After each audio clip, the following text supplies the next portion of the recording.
The US is making Hong Kong a case study for the media, trying to manage the narrative to show just how evil China is and how bad the Hong Kong government is since the handover, right? And this is complete hypocrisy. If the media were honest in their reporting, then you would see as much coverage about the Gilets jaunes in France as you have of the Hong Kong situation.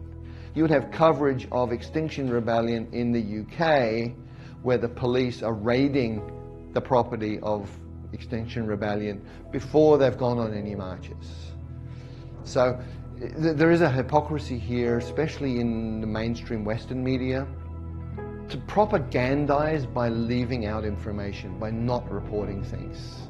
So there's a whole narrative management thing that is going on, and the troubles in Hong Kong are really convenient for that. Yeah, this is the story they want to portray, that Hong Kong was perfectly fine until after 1997. Look at Hong Kong, the people are unhappy, they are protesting, and it's got to the point of violence. This just proves that one country, two systems doesn't work, right? So that is a narrative that suits the Western mainstream media, who for whatever reason have a view that China is really evil. This is sort of a story they want to sell, and it's completely untrue. I've been in China, I've lived in China for decades, and anything that shows China as being the evil empire is fundamentally wrong. It is a lie, it is untrue. You have Chris Patten criticizing Hong Kong, yet Chris Patten was the one person who began to bring democracy to Hong Kong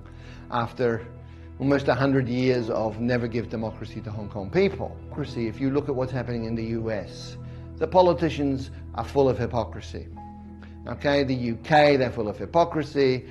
I think across the board, anybody who cares for Hong Kong, anybody who wants the best thing for Hong Kong people should condemn violence, should not engage in violence, should not glorify violence, and should actively start to look for ways to create bridges and conversation and dialogue where we can solve these problems.